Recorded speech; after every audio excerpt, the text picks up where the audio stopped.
Muito bem, o título dessa pregação é Você não é digno, você não merece, é tudo pela graça. Então, para começar essa palavra, eu queria que eles abrissem ali, para vocês acompanharem junto comigo, em Efésios 2, do 1 ao 9, por gentileza, tá? Efésios 2, do 1 ao 9, estou usando a Bíblia na versão NVI, nova versão internacional, então se puderem colocar essa, tá bom? Quem trouxe Bíblia e quiser abrir também, fique à vontade, Efésios 2, do 1 ao 9. Misericórdia, amém? Amém, vamos lá. Vocês estavam mortos em suas transgressões e pecados, nos quais costumavam a viver quando seguiam a presente ordem deste mundo e os príncipes do poder do ar, o espírito que agora está atuando nos que vivem na desobediência. Anteriormente, todos nós também vivíamos entre eles, satisfazendo as vontades da nossa carne, seguindo os seus desejos e pensamentos como os outros. Éramos por natureza merecedores da ira. Todavia, Deus, que é rico em misericórdia, pelo grande amor que nos amou, deu-nos vida em Cristo, quando estávamos mortos em transgressões. Pela graça, vocês são salvos. Mais uma vez, pela graça, vocês são salvos. Deus nos ressuscitou com Cristo, com Ele nos fez assentar nas regiões celestiais em Cristo Jesus, para mostrar nas eras que hão de vir a incomparável riqueza de sua graça, demonstrada em sua bondade para conosco em Cristo Jesus. Pois vocês são salvos pela graça, por meio da fé, e isso não vem de vocês, é dom de Deus, não por obras, para que ninguém se glorie. Amém?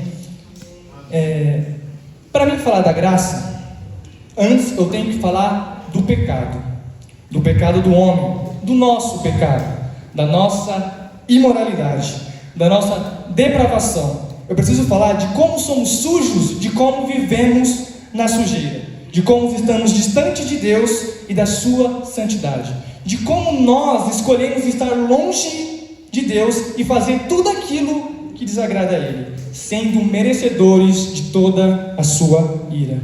Gostaria de levar vocês à reflexão e ao entendimento que muitas das vezes vivemos em profunda soberba, em profunda arrogância, porque vencemos alguns tipos de pecado, ou porque fazemos alguns atos de bondade, somos bons algumas vezes, entretanto, vivemos atolado em pecado. Vivemos, na maioria das vezes, fazendo aquilo que é mal. Como o próprio apóstolo Paulo fala em 1 Coríntios 10, 12, assim, aquele que julga estar firme, cuide para que não caia. Julgamos sermos superiores, julgamos estarmos firmes na caminhada, sendo que isso é impossível de acontecer nessa terra, principalmente pela força do nosso braço ou pela nossa vontade, por mais grande que ela seja. Por isso Paulo fala, aquele que pensa, não aquele que está. O filósofo Jean-Jacques Rousseau diz, o homem nasce bom, mas a sociedade o corrompe. Mas isso está notavelmente errado. Cristãos e não cristãos padecem e sofrem por causa do pecado e da nossa própria maldade. A própria maldade que é em nós. E essa maldade habita em nós desde o dia do nosso nascimento, como diz o salmista rei Davi no Salmo 51, 5. Sei que sou pecador desde que nasci, sim, desde que me concebeu minha mãe. Davi não poderia ter cometido um pecado assim que nascesse, mas como a nossa natureza, a natureza humana é uma natureza pecadora, mergulhada no pecado, ele já nasce e já é pecador, como todos nós. A nossa luta enquanto vivos na terra não é contra o diabo, mas sim contra nós mesmos. Apesar que Satanás é sim nosso inimigo, e ele é muito chato, e nós lutamos contra as forças espirituais do mal nas regiões celestiais. Porém, ele não é o nosso maior inimigo, nem o maior vilão da história. Como o próprio Estevão disse, quando ele pregou aqui em outro encontrão, nós somos o maior vilão da história. Muitos dizem a seguinte frase, estou lutando contra os meus demônios internos, ou tenho lutado contra os meus demônios internos, ou vou lutar contra os meus demônios internos. Só que isso está totalmente errado. Você não precisa de demônios internos para ser mau. Você só precisa de si mesmo. Então, o certo seria você dizer, estou lutando contra mim mesmo. Estou lutando contra as minhas vontades malignas. Portanto, falaremos do pecado e da nossa maldade e, por fim, de como é tudo pela graça imensa e perfeita de Deus sobre nós. Pecado original. O pecado original foi o que ocasionou todos os pecados da humanidade. Foi ele que trouxe a maldade à humanidade. Antes do pecado original, o homem era bom em sua essência. Ele não era corrompido, suas ações, suas atitudes não eram corrompidas. Afinal, o homem tinha sido criado imagem e semelhança de Deus. Sendo assim, ele era bom e ele era livre para fazer o que era bom, fazer o que era certo e fazer o que era mal e o que era errado. Mas o que é certo e o que é errado? O que é pecado? Bom, Deus é a própria bondade. Ele é o que é bom. Tudo que está distante disso é mal. Como Deus é bom, tudo que Ele criou é bom também. Portanto, podemos olhar para o mal como bondade corrompida. Tudo é bom em sua essência. Entretanto, através do pecado, se torna mal. Pecado é desobedecer a Deus. Pecamos e fazemos o que é mal quando em rebeldia desobedecemos aquele que é bom. Pecado é incapacidade de viver de acordo com o que Deus espera de nós, no que diz respeito ao que fazemos, pensamos e somos. Eu gosto da seguinte analogia: o frio, na verdade, não existe, é a ausência de calor. Assim como a escuridão também não existe, pois ela é a ausência da luz, gosto de pensar que o mal é a ausência de Deus. Portanto, quando nos afastamos de Deus e fazemos aquilo que Ele condena, estamos fazendo o que é mal. Deus é incrível. Ele faz sua criação e ainda dá a oportunidade de escolher seguir a Ele, se relacionar com Ele, buscar a Ele ou não. Deus, sendo onipotente, poderia criar seres que só seguiriam Ele fielmente, sem questionar. Seria um mundo de autômatas, criaturas que trabalhassem feito máquinas. Mas nem os anjos e nem a humanidade foram feitos dessa forma. Afinal, Satanás, que era um anjo, se rebelou contra Deus, juntamente com 1/3 de todos os anjos. Então, as criaturas de Deus foram criadas e dotadas de escolhas. Deus cria o mundo e cria o jardim. Dentro do jardim, Ele coloca a opção do homem de obedecer e se relacionar com Ele por livre vontade, ou em rebeldia, desobedecer por também livre vontade. Olhemos o texto de Gênesis 1. Então disse Deus: façamos o homem, Gênesis 1, do 26 ao 29. Então disse Deus: façamos o homem à nossa imagem, conforme a nossa semelhança. Domine sobre ele os peixes do mar, sobre as aves do céu, sobre os grandes animais de toda a terra, e sobre todos os pequenos animais que se movem rente ao chão. Criou Deus o homem à sua imagem, a imagem de Deus o criou. Homem e mulher os criou. Deus abençoou e lhes disse: sejam férteis e multipliquem-se.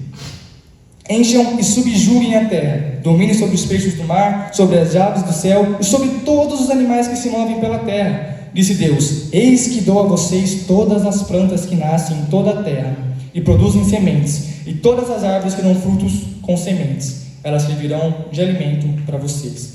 Deus, em toda a sua bondade, em todo o seu amor, cria o homem à sua imagem e à sua semelhança. E ainda diz: toda essa minha criação, tudo isso que eu criei, essa perfeição que eu criei, eu dou a vocês, para vocês dominarem, para vocês governarem. Adão e Eva tinham tudo era deles, tudo estava sob o domínio deles para eles governarem. Em meio a toda a variedade da criação, Deus fala, Gênesis 2, 16 ao 17: coma livremente de qualquer árvore do jardim, mas não coma da árvore do conhecimento do bem e do mal, porque no dia em que dela comer, certamente você morrerá. Vejamos nesses textos a abundância de árvores para os alimentos de Adão e Eva. Muitas e muitas árvores. Então, Deus fala que eles somente não podem comer de uma só árvore. Davi, por que ele proibiu de comer uma só árvore? Porque tinha uma árvore que estava ali no jardim e permitiu que eles pecassem. Por que Deus fez isso? Simples. Se Deus cria o ser humano, tudo que o ser humano faz é da vontade de Deus, e ele não tem nenhuma alternativa para ir contra isso, onde está a escolha? Ele seria obrigado a ir contra Deus, por não ter outra escolha a fazer, a não ser a vontade de Deus. O ser humano não teria escolha, seríamos como máquinas. Mas Deus cria algo para que o ser humano tivesse a livre escolha de fazer a vontade de Deus ou não. Então, como todos sabem, Adão e Eva desobedecem a Deus, comendo do fruto da árvore que tinha ordenado para eles não comerem, pecando contra o próprio Criador, indo contra Deus por livre vontade, originando o pecado ao mundo e à raça humana. A partir disso, todos que nasceram, exceto Jesus, nasceram pecadores. Muitos vão dizer, mas isso é injusto.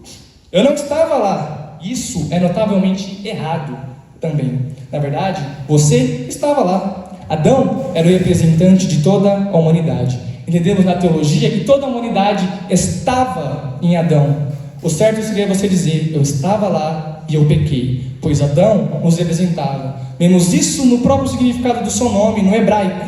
Adão, que é Adam, que significa humanidade, ou homem. Sendo assim, escolhemos estar contra Deus e pecar contra aquele que em amor e bondade nos criou à sua semelhança. Estávamos todos merecidamente condenados à morte e a receber toda a ira de Deus. A ira de Deus, diferente da ira da humanidade, é uma resposta perfeita e uma manifestação perfeita da sua santidade. É a resposta necessária e apropriada a criaturas que rejeitam o seu Criador, desprezando sua misericórdia e o seu amor.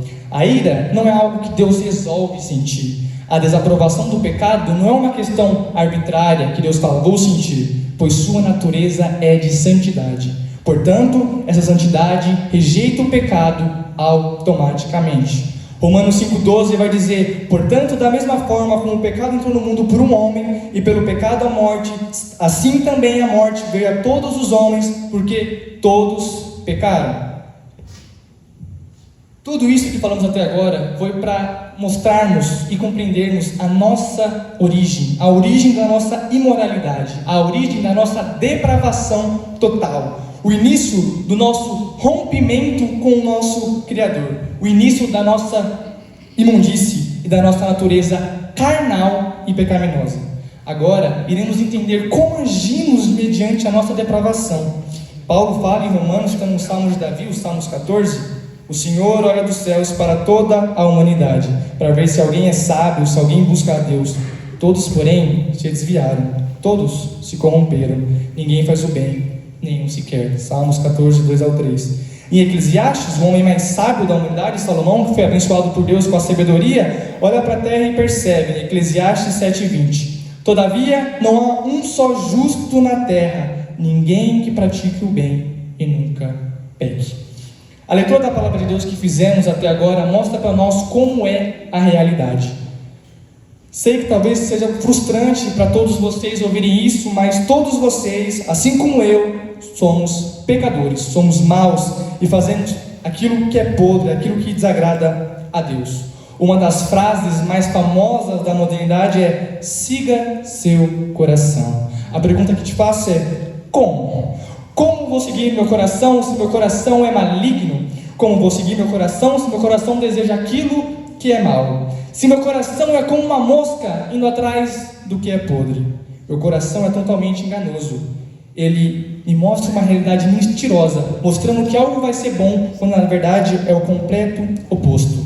Pobres criaturas são aquelas que vivem satisfazendo o desejo de seus corações. A palavra de Deus diz que, Jeremias 17:9, o coração é mais enganoso que qualquer outra coisa, e sua doença é incurável. Quem é capaz de compreendê-lo? O coração é mais enganoso, ou seja, eu próprio me saboto, eu próprio me engano, eu mesmo destruo e acabo com a minha vida.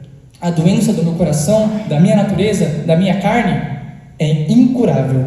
Quem nessa terra pode fazer qualquer coisa que seja mediante a nossa natureza maligna? Quem pode compreender o porquê desejamos as coisas, o porquê sentimos o que sentimos? Ninguém pode compreender. Agora pense, no fundo, você já tomou atitudes, decisões, já pensou em coisas que no fundo, lá no fundo do seu ser, você sabia que era errado, e você mesmo repudiou a sua ação, você mesmo se enojou do seu pensamento, você mesmo sentiu repulsa daquilo que você sentia. Entretanto, mesmo assim ainda sentia, pensava e fazia. Paulo vai dizer o seguinte em Romanos 7, 18-21, sei que nada de bom habita em mim. isto é, minha carne, porque tenho um desejo de fazer o que é bom, mas não consigo realizá-lo, pois o que faço não é o bem que desejo, mas o mal que não quero fazer. Esse eu continuo fazendo. Ora, se faço o que não quero, já não sou eu quem o faz, mas o pecado que habita em mim. Assim, encontro esta lei que atua em mim. Quando quero fazer o bem, o mal está junto de mim. Essa é a nossa triste realidade. Queremos fazer o bem, desejamos fazer o bem, mas não conseguimos. Nos esforçamos ao máximo com nossas obras, muitas das vezes tendenciosas, mas não conseguimos. Caímos e pecamos, desobedecemos e desagradamos a Deus todos os dias e todas as vezes.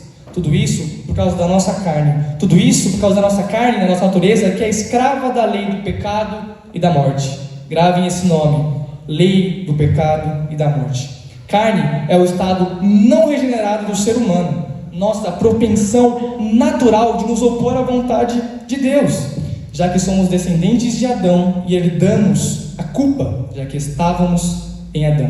Abre parênteses rapidinho, uma curiosidade para vocês. Se investigarmos a descrição bíblica da humanidade, vamos descobrir que hoje a humanidade está na realidade numa condição anormal.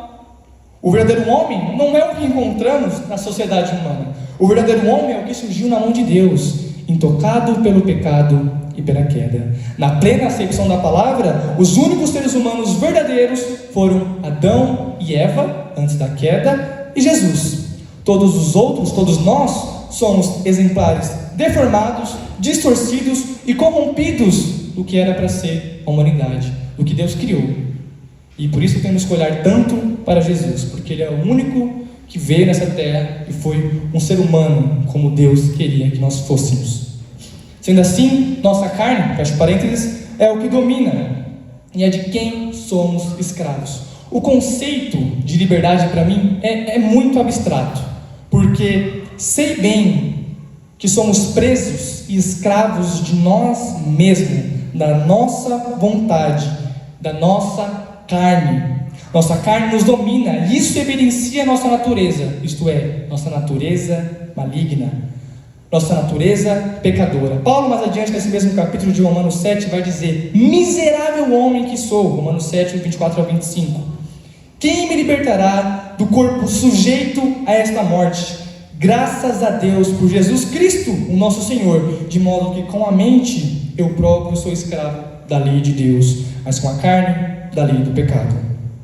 Paulo está dizendo aqui que graças a Deus somos escravos da lei de Deus através de nossa mente, pois é através da lei de Deus que descobrimos o que é pecado, é através da lei de Deus que descobrimos o que é errado, é através da lei de Deus que descobrimos a nossa condição de pecado, a nossa condição de morte, a nossa condição de maldade. C.S. Lewis, um escritor, filósofo e teólogo que escreveu Crônica de Nárnia, acredito que todos já conhecem, era ateu e se tornou cristão. Ele vai perceber, através da análise e da observação do ser humano, que existe uma lei moral em todo o ser humano. Ele faz isso observando as civilizações de todo o mundo. E essa lei nos impulsiona lá no fundo, a fazer o que é correto. Ela grita em nossa alma, ela grita em nosso ser. Ele percebe dois pontos de extrema importância a respeito da natureza humana. O primeiro ponto é: os seres humanos de todo o mundo têm uma ideia de que deve se comportar de determinada forma. E não consegue realmente, simplesmente não fazer. E o segundo ponto é que o ser humano não se comporta dessa forma. Isso é exatamente o que lemos em Romanos 7, vendo que o homem é escravo da lei de Deus em sua mente e escravo da lei do pecado e da morte na sua natureza, na sua carne. Ou seja, queremos fazer o que é bom, queremos agradar a Deus, queremos fazer o que é correto, o que grita em nossa alma, o que grita em nosso ser, mas não conseguimos. Nossa natureza é escrava da lei do pecado, da morte, nos tornando podres, nos tornando imundos, nos tornando desobedientes, nos tornando pecadores miseráveis que merecem a condenação de Deus e o fogo eterno. Pecadores que nada podem fazer, porque por mais que tentem, não conseguem. Por mais que façamos boas obras, transgredimos muitas outras, como Tiago fala na sua carta, Tiago 2:10. Pois quem obedece toda a lei, mas tropeça em apenas um ponto, torna-se culpada de quebrá-la inteiramente. Então, o que será de nós? O que nós podemos fazer diante da nossa maldade? E como nós podemos fazer para se aproximar de Deus, que é bom? E como nós, pecadores, que só queremos o que é mal, só fazemos o que é mal, conseguiremos se aproximar da bondade do nosso Criador? Sempre fazendo o que é mal, colocando a sua ira sobre nós, sobre o nosso pecado. A verdade é que nada podemos fazer. Nada que façamos vai adiantar, porque não conseguimos. Tiago também vai falar, em Tiago 1, do 13 ao 15, quando alguém for tentado, jamais deverá dizer, estou sendo tentado por Deus, pois Deus não pode ser tentado pelo mal, e ninguém tenta. Cada um, porém, é tentado pelo seu próprio mau desejo, sendo por este arrastado e seduzido. Então esse desejo, sendo concebido, dá luz ao pecado, e o pecado, após ser consumado, gera a morte. Nós somos tentados por nós mesmos, não Deus, porque Deus não é tentado pelo mal e ninguém tenta, e muito menos pelo diabo. Na verdade, o diabo, ele nos tenta, mas quando ele nos tenta, ele usa o nosso próprio mau desejo, ele instiga a nossa própria maldade, e nós, seduzidos pelo nosso próprio mal, pela nossa podridão, cedemos e concebemos o pecado. Por isso digo, o diabo, por mais chato que ele seja, ele é apenas um coadjuvante. Ele não é o verdadeiro mal dessa terra. E olha só, não somos pecadores porque pecamos. Na verdade, nós pecamos porque somos pecadores. Com o pecado habitando em nossa natureza, ficamos distantes de Deus, pecando contra aquele que só nos amou. Para vocês entenderem de forma mais clara ainda, Tiago fala, de onde vem a guerra? Em Tiago 4, do 1 ao 3. De onde vêm as guerras e contendas que há entre vocês? Não vem da paixão que guerreia dentro de vocês? Vocês cobiçam coisas, mas não as têm. Matam e invejam, mas não conseguem obter o que desejavam. Vocês vivem a lutar e a fazer guerras. Não têm porque não pedem. Quando pedem, não recebem, pois pedem por motivos errados, para gastar em seus prazeres. Tudo se resume a isso. Toda a maldade e podridão que há no mundo, que nós vemos, vem de nós, não de Deus. A humanidade, presa em sua arrogância, em sua soberba, no seu egocentrismo, muitas das vezes vai olhar para o mundo, para esse caos que está, e vai falar, é culpa de Deus. Mas como isso? Deus nos fez livres, dotados de escolha. Nós escolhemos pecar contra Ele. Diante disso, a nossa maldade passa a ser parte da nossa natureza, porque com o pecado rompemos o relacionamento com Deus, porque Deus é santo e não habita com o pecado. Então, como a maldade é a ausência de Deus e estamos distantes de Deus porque nosso relacionamento foi rompido, somos mal e trazemos o mal ao mundo.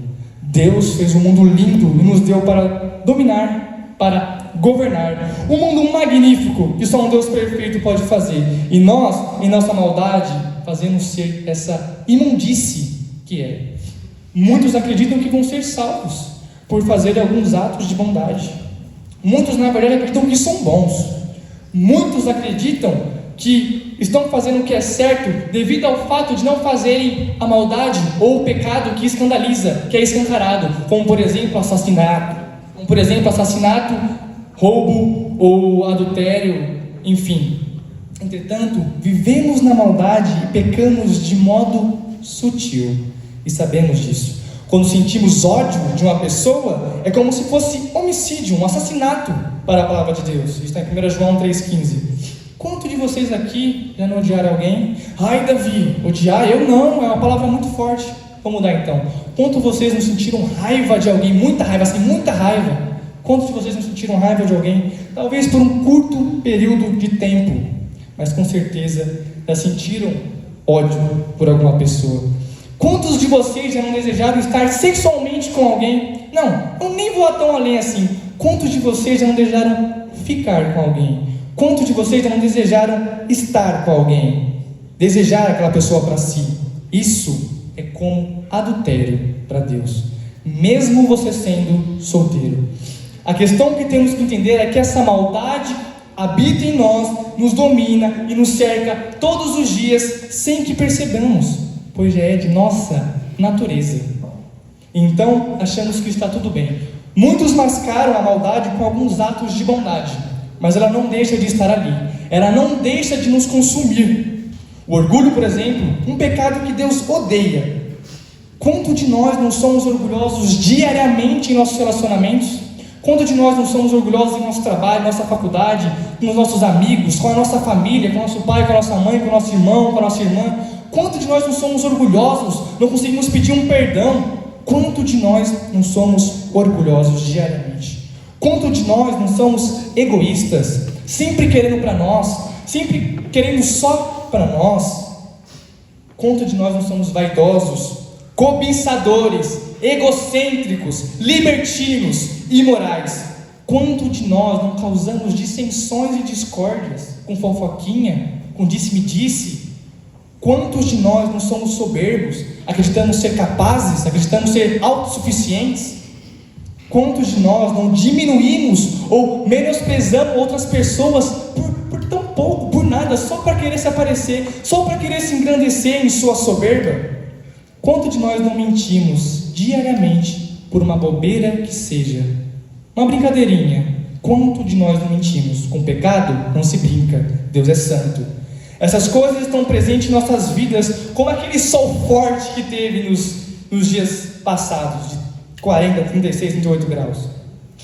E quantos de nós também não destruímos pessoas com nossas falas destrutivas, falando diretamente para ela ou falando pelas costas, por trás, a outra pessoa? O mal está em nós, tanto no desejo, quanto no pensamento, quanto em nossas ações. Às vezes mascarado e de modo sutil, às vezes nem tanto. O grande problema é que quando mascaramos e agimos na sutileza, pensamos que somos bons, que não tem nada de errado conosco, que não tem nada de errado em nosso caminho. Digo para vocês hoje, mais felizes são assassinos e ladrões que encontram um arrependimento em Deus, do que pessoas que fazem tudo isso que eu falei em seu coração e até mais, mas que não se arrependem. Muitos falam, mas essa pessoa é boa. Aí dão exemplos, ela faz isso, mas isso, só falta Jesus para ela. Vamos supor que seja verdade, porque como já vimos aqui, não é possível, todos nós somos maus e é da nossa natureza, mas vamos supor que seja verdade, essa pessoa é boa, e que de alguma forma ela é boa. Se só falta Jesus para ela, então falta tudo.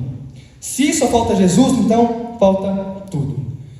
É muito duro, porque quando Deus trouxe essa pregação ao meu coração, Ele me destruiu. Sim, Deus me destruiu o mês todo. Ele mostrou para mim o quão pecador eu era.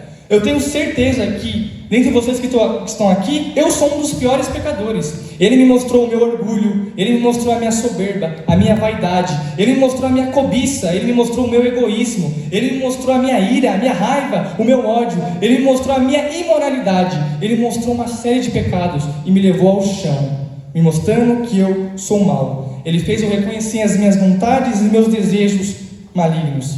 Então, o que eu posso fazer para ser salvo? E o que vocês podem fazer, sendo tão pecadores quanto eu?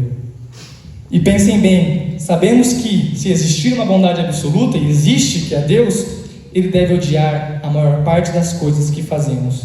Então, estamos nos tornando inimigo dessa bondade todos os dias, todas as vezes, não tendo chance nenhuma de agir melhor amanhã.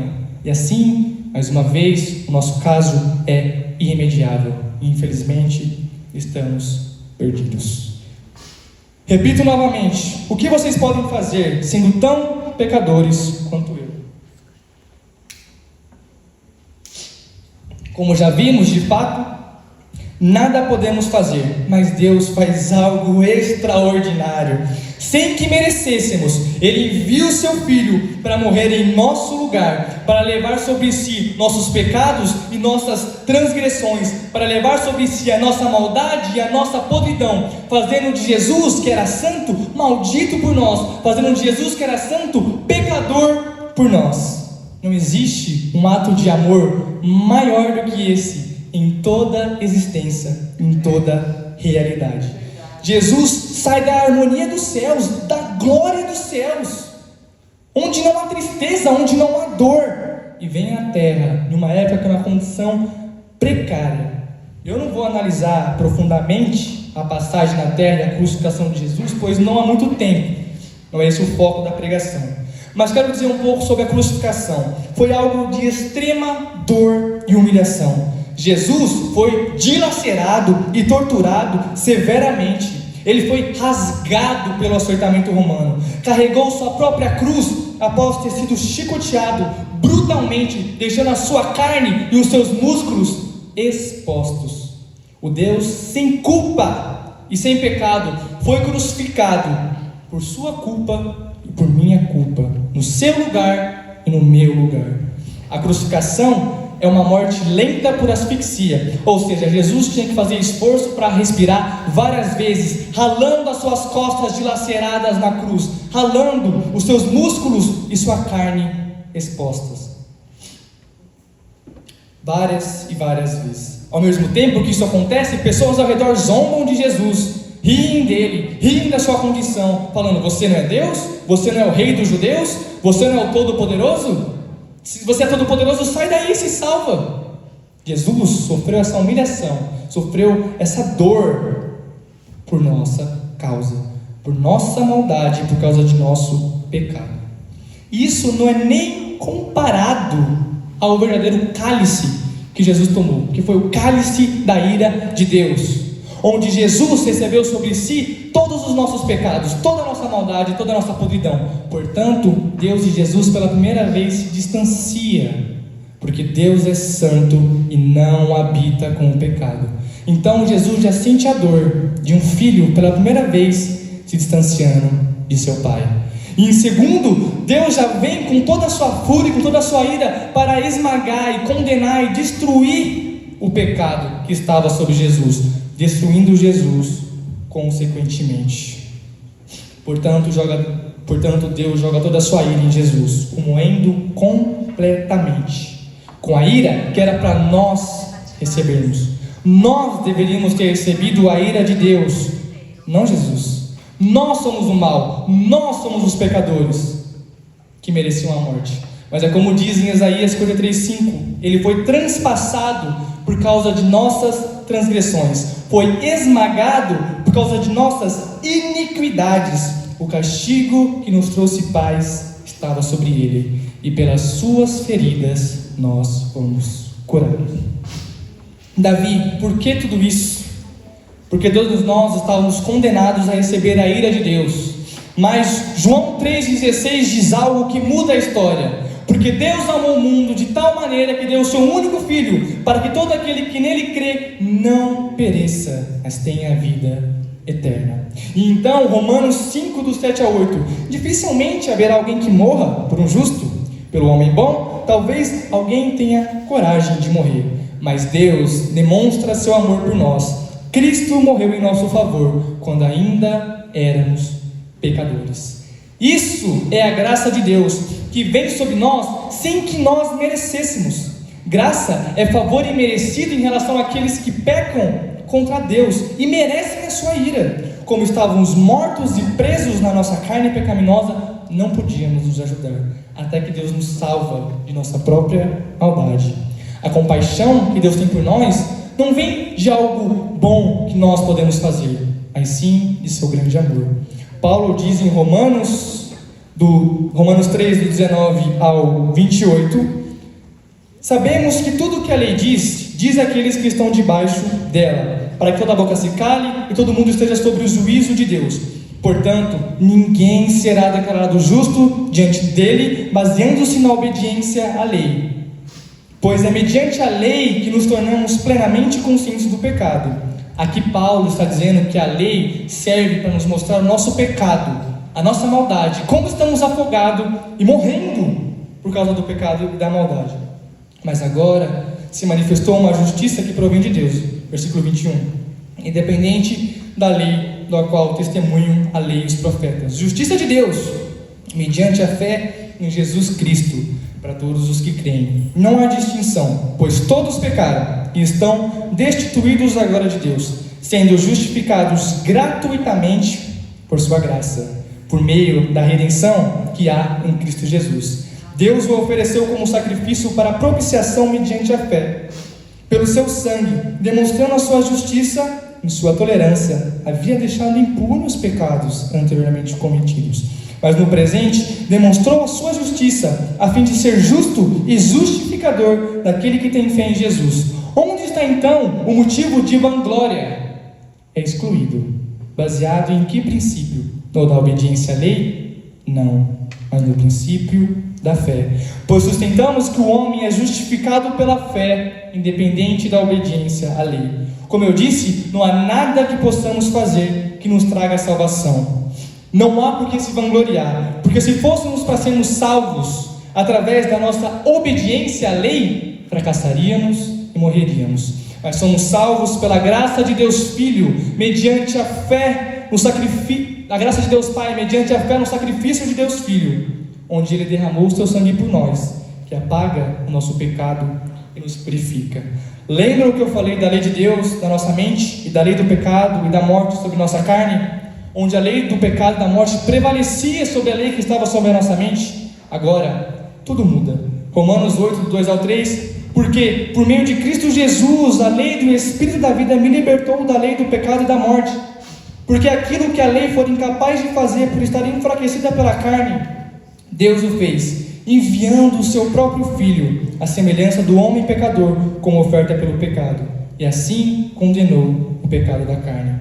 Glória seja dada eternamente ao Rei Jesus, que nos salvou, condenando o pecado que nos atormentava. Isso é tudo pela graça, não pelo que conseguimos fazer, e ainda bem, porque nada conseguimos fazer. Somos salvos porque Deus é bom, não por sermos bons, porque bom, definitivamente, não somos. Toda bondade que há em mim, que há em nós, vem de Jesus, e toda maldade que há em mim, vem de mim mesmo, que há em nós, vem de nós mesmos e de nossa natureza. O fato de estarmos vivos aqui é a graça de Deus, pois pelo seu julgamento, pela sua santidade, éramos para estar mortos ontem.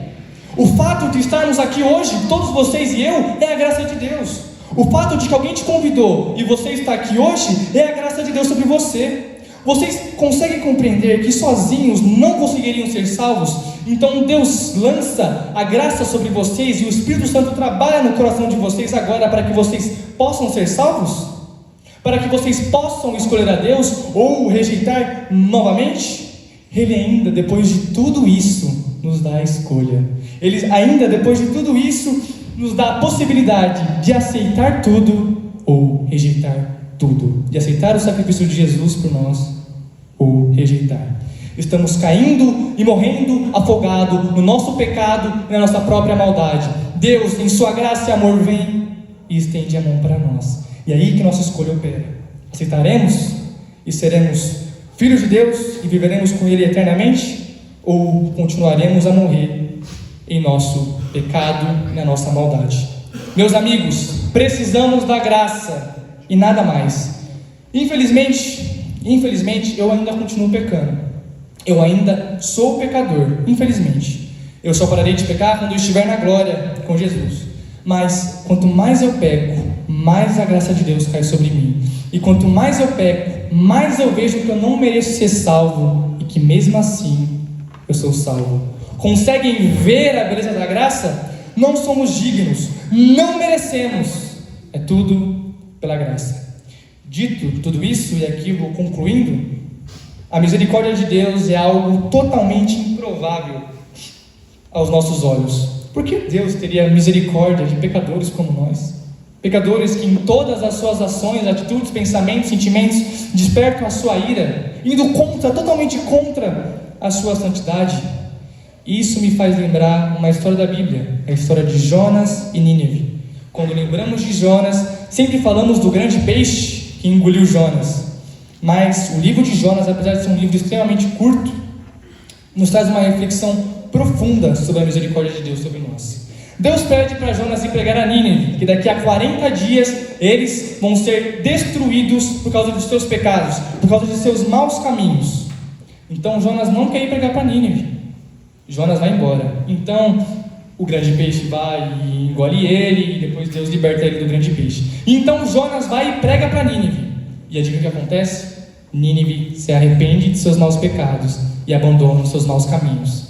Então Deus, em amor e graça, não destrói Nínive.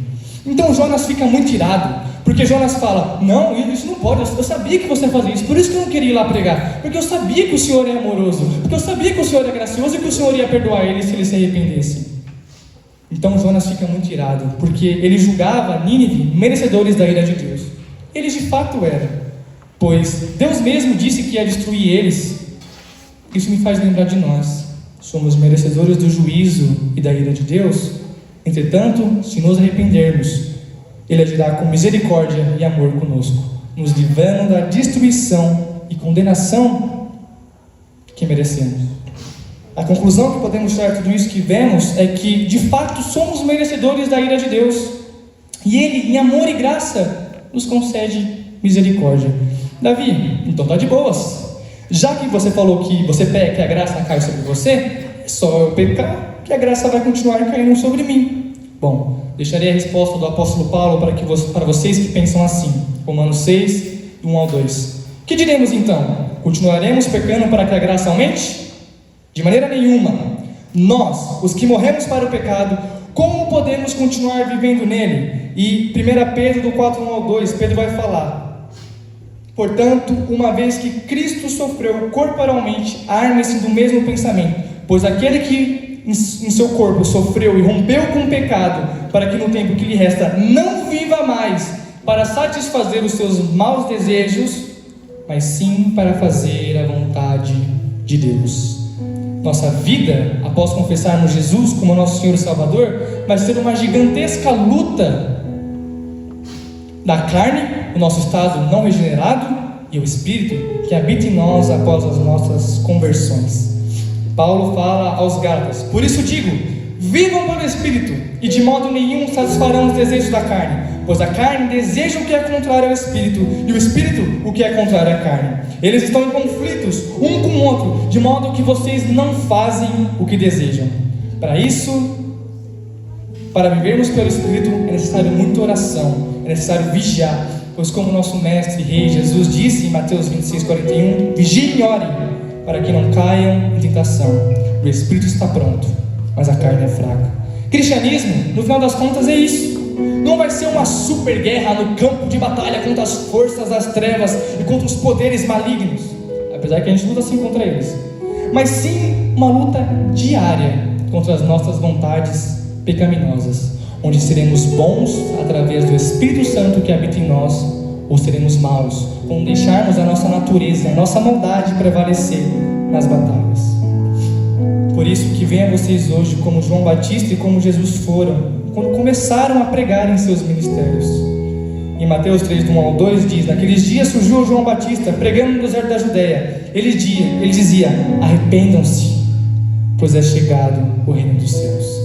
Mateus 4, 17 diz: daí em diante Jesus começou a pregar: arrependam-se, pois o reino dos céus está próximo. Marcos 1, 14 ao 15: depois que João foi preso, Jesus foi para a Galileia proclamando as boas novas de Deus. O tempo é chegado, o reino de Deus está próximo. Arrependam-se e creiam nas boas novas. Pessoas dizem: só Deus pode me julgar. Eu te pergunto, isso não te assusta? Portanto, eu convido todos vocês que estão aqui ao arrependimento de seus pecados. Eu convido todos vocês a reconhecerem que são pecadores, que são maus e que merecem a ira e a condenação eterna. Convido vocês a confessarem ao nosso Senhor Deus Todo-Poderoso e pedirem misericórdia à tua presença. A salvação vem pela fé em Cristo Jesus. Se cremos, então nos arrependemos. Eu não sei se eu vou falar a pronúncia certa, Diego, mas arrependimento no hebraico é shub, e no grego é metanoia, que significa mudança de mente, voltar atrás, retornar ao caminho correto. Não é uma simples tristeza pelo pecado, mas sim uma vida transformada, onde nós morreremos para o nosso antigo eu e seremos novas pessoas em Cristo Jesus. João Batista em Mateus 3 vai dizer: deem fruto que mostrem o arrependimento. O arrependimento é necessário de frutos. Tiago vai falar: você tem fé? Ótimo, me mostre as suas obras. Mostre-me que você abandonou os maus caminhos e que agora você está no bom caminho, fazendo a vontade de Deus e não agradando a sua natureza, a sua vontade. Charles Spurgeon, príncipe dos pecadores, vai falar: meu caro amigo, eu sou um pobre pecador ainda. Eu tenho que olhar para Cristo todos os dias, como eu fiz a primeira vez. E é assim comigo também. É assim com todos os outros que estão aqui. Eu não sou um santo. Eu não sou um pregador santo que está indo lá pregar. Eu não sou um super cristão. Eu não sou um super crente. Eu sou apenas um mendigo, mostrando para outros mendigos aonde tem o pão. Eu sou sujo, mostrando para outros sujos aonde se limpar. Eu sou o doente, mostrando para outros doentes aonde se curar. Eu sou o pecador, mostrando para outros pecadores aonde se santificar. Eu sou o mal, mostrando a outros males aquele que é bom, aquele aonde está o bem. Eu sou o condenado, mostrando aos outros condenados aquele que nos salva e nos livra da condenação. Eu sou a criatura fraca, mostrando a outras criaturas fracas o nosso Criador forte. C.S. Lewis vai dizer em um dos seus livros que a religião cristã, no longo prazo, é algo que confere um consolo inexprimível. Mas ela não começa pelo consolo, e sim com uma consternação, grande tristeza. E não adianta de nada obter esse consolo, sem antes passar por tal desalento e consternação do arrependimento. Paulo vai falar em Romanos 2:4. Será que você não compreende o quão paciente Ele está sendo com você? Ou você não se incomoda com isso? Não vê que Ele tem esperado todo esse tempo sem castigá-lo, a fim de dar tempo para que abandone o pecado? Sua bondade tem a finalidade de levá-lo ao arrependimento. Portanto, se arrependam e abracem a Deus como seus filhos. É bastante dito que todos os caminhos levam a Deus, e muitos cristãos não concordam com essa visão. Entretanto, gostaria de levá-los a uma nova visão sobre tal fala. Todos os caminhos levam sim a Deus. É claro que na maioria dos caminhos é diante de Deus, na sua ira e em seu juízo. Mas é somente um caminho que vai levar a Deus como filho dele, que é através de Jesus, se arrependendo de seus pecados e o confessando como Senhor e Salvador de sua vida. Louvor pode subir, por favor. O que Satanás pôs na nossa mente e na mente dos nossos ancestrais remotos, Adão e Eva, foi a ideia de que eles poderiam ser como os deuses, que eles pudessem se estruturar por si mesmos, como se eles mesmos tivessem criados a si mesmos, ser os seus próprios mestres, inventar uma espécie de felicidade para si, fora de Deus, a parte de Deus. E dessa tentativa desesperada de Adão e Eva veio praticamente tudo o que chamamos de história humana: dinheiro, pobreza, ambição, guerra, prostituição, classes, impérios, escravidão. A longa e terrível história do homem tentando encontrar felicidade em algo diferente de Deus. A razão pelo qual tal empreendimento nunca vai funcionar é que Deus nos criou, e Ele nos criou com uma pessoa inventa um motor. Um carro é feito para funcionar à base somente de gasolina, e ele não funcionaria com outro combustível. Agora Deus nos designou a máquina humana para funcionar à base dele mesmo. Ele mesmo é o combustível para o qual nossos espíritos foram designados para queimar, ou o alimento do qual nossos espíritos foram designados para se alimentar. Não há outro.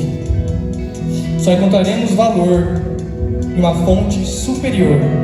Nós só seremos satisfeitos no amor e no serviço desse ser, dessa fonte superior que é Deus. Peço que todos se levantem e vamos orar, por gentileza.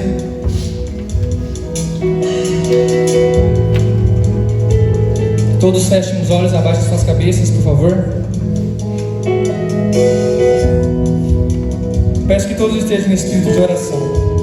Existe uma parábola na Bíblia, que é a parábola do fariseu e do publicano, onde ambos chegam para orar. O fariseu, em toda a sua bondade, entre aspas, em toda a sua arrogância, em toda a sua soberba, fala: Deus, ainda bem que eu não sou isso, ainda bem que eu não sou ladrão, que eu não sou assassino, ainda bem que eu não sou um publicano, ainda bem que eu não sou um pecador, ainda bem que eu vou à igreja, ainda bem que eu dou dízimo, ainda bem que eu vou todos os cultos, ainda bem que eu faço tudo aquilo que as pessoas conseguem ver que é bom. Entretanto, o fariseu, lá no fundo do seu coração, é mau. Já o publicano, ele chega para orar e diz: Deus, sem nem olhar para o céu, ele aperta seu peito e diz: Deus, tem misericórdia de mim. Se você nunca fez essa oração, se você nunca aceitou Jesus, você tem essa oportunidade agora. Se você entendeu e reconheceu que você é pecador, que você é mau, que você precisa de alguém que lhe traga a salvação, você terá essa oportunidade agora. Portanto, aqueles que ouviram a voz de Deus e ouviram Ele chamando e entenderem que são pecadores, repitam comigo essa oração: Senhor Jesus, meu Deus, eu me arrependo de todos os meus pecados. Eu confesso e reconheço que sou pecador, sou mau e mereço a tua ira, mas tem misericórdia de mim. Eu confesso o Senhor como Senhor e Salvador da minha vida. Vem morar em meu coração. Eu te aceito agora. Eu abandono a minha vida. Eu abandono a minha maldade. Jesus, eu te aceito como Senhor e Salvador da minha vida. Agora,